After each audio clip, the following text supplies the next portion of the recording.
Usually, at this time of the year, things are supposed to be quiet. We're heading towards the Christmas holidays. Most of the politicians and newsmakers and their families are already in Mombasa, or heading towards Mombasa. A sizable amount of others are in Dubai, and other foreign countries for holiday. Ordinary folks, including those from the diaspora, are in their respective rural areas, catching up with the news in the village, and very busy selecting the appropriate mbuzi that will face execution. Because Kenyans love nyama choma. However, this year, mambo kwa ground ni tofauti sana. Things on the ground are very different. And let's start with King Kaka, the rapper. Now, I told you in an earlier video on this channel that all those rumors about authorities having any interest in questioning King Kaka were false, completely false. Hakuna kitu kama hiyo. But yesterday, King Kaka himself told us that he was summoned. Then the DCI, Directorate of Criminal Investigations, told us there was nothing like that. They did not summon Kaka. They were not interested. And they warned anybody looking for publicity should not ever use the offices of the DCI to drum up that publicity. Then King Kaka himself says he was not summoned by the DCI. In fact, he was summoned by the CID. What? Now that is funny, because it's like saying the video was not made by Kumekucha Chris. It was made by Kumekucha. This is because after we went into the 2010 Constitution, the name of the Criminal Investigation Department was changed to the Directorate of Criminal Investigations. So CID is the old name for DCI. So who really summoned King Kaka, if indeed he was summoned? Well, my information has it that actually somebody called him and summoned him. And those people who summoned him sounded like cops. So who are they? Well, I don't know, but I can tell you one thing. Politicians in this country, and watu wakubwa, as Hezron likes to call them, are surrounded by policemen. So, jijazie. Now, there are a lot of other very interesting things unfolding. In Gatundu, for instance, there has been a demonstration against the Member of Parliament, Moses Kuria, asking him, demanding from him that he respects the president, who incidentally hails from the same constituency. In Machakos, there have also been demonstrations, anti-DP Ruto demonstrations, with placards saying, "We are tired of DP Ruto."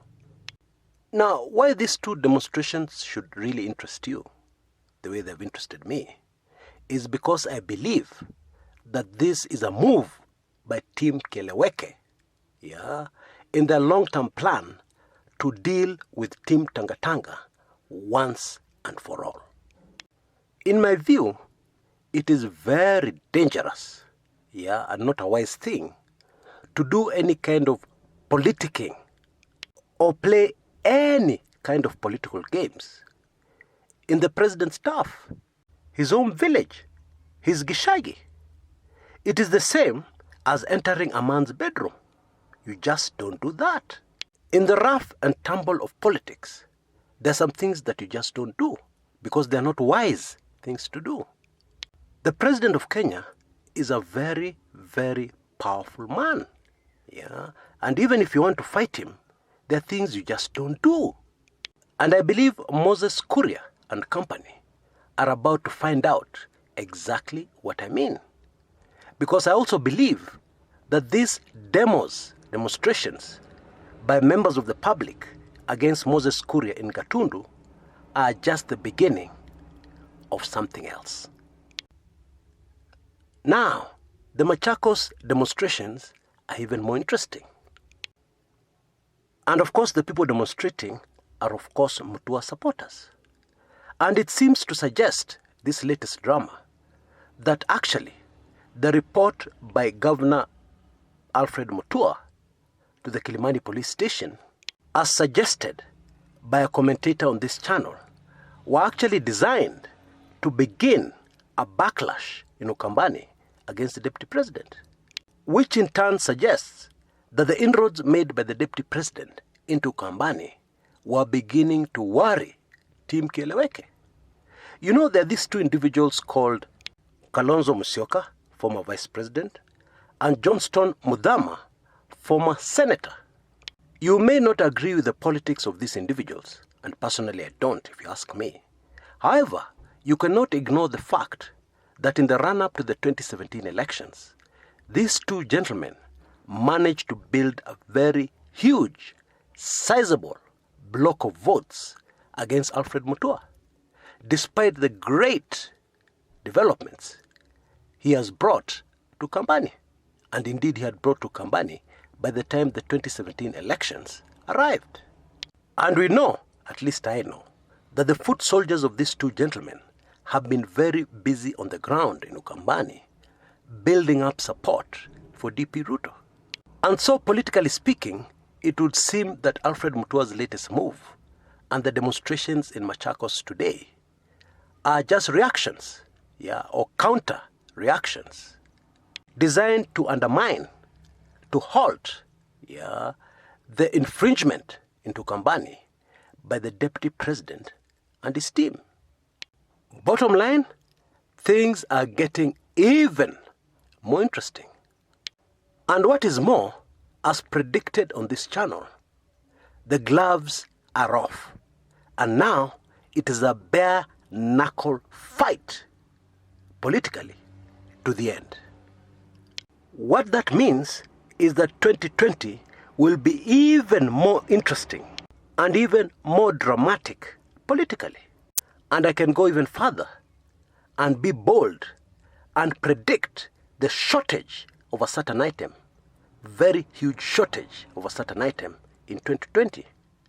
Wait for this one. I hereby predict that in 2020 there'll be a very huge shortage of popcorn. Yani, popcorn will be a very, very rare commodity. Until next time, this is Chris. Tumechoka.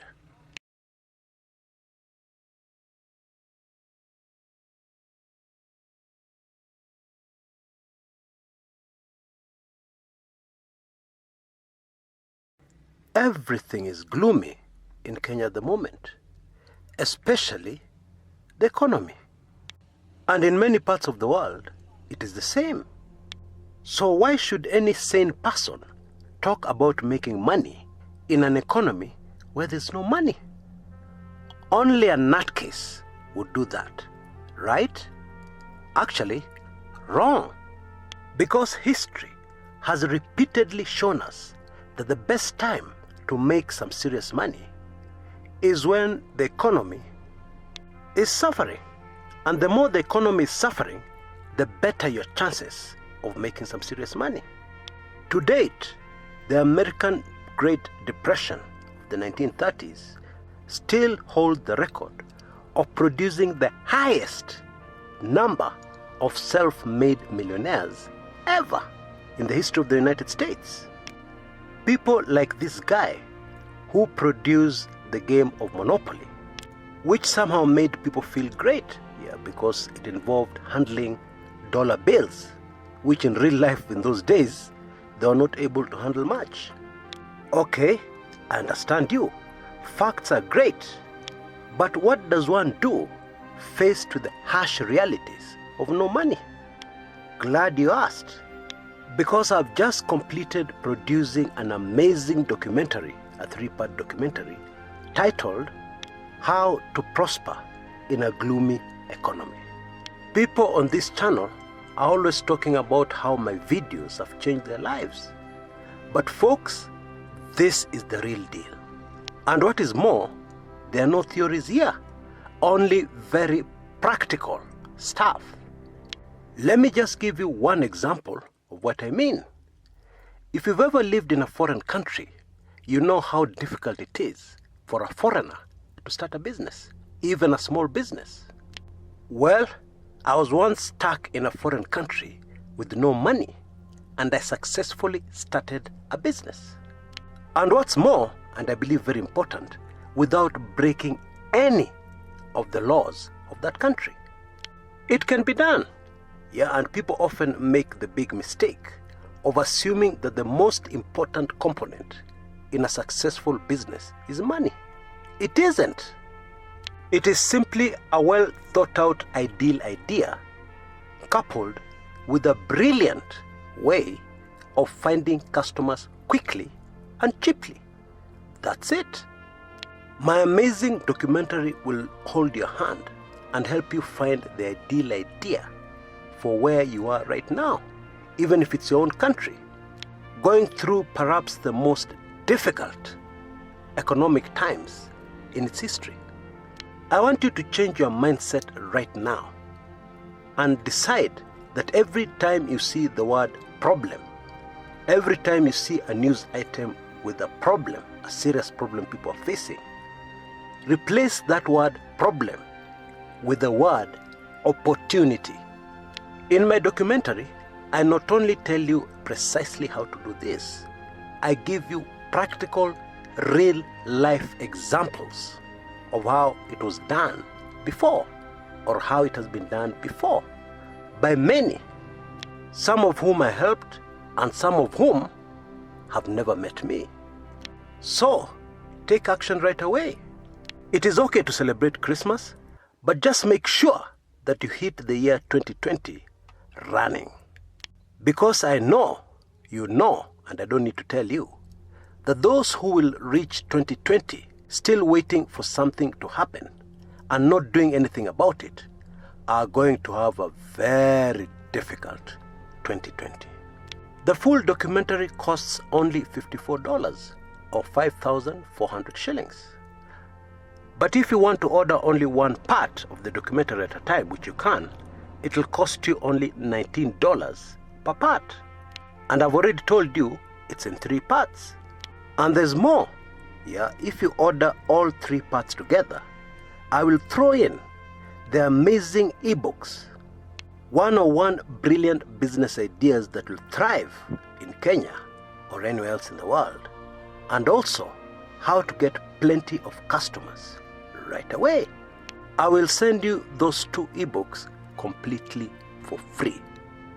I highly recommend that you don't waste any time in making this investment in the year 2020 that will make all the difference. Until next time, this is Chris Kumekucha.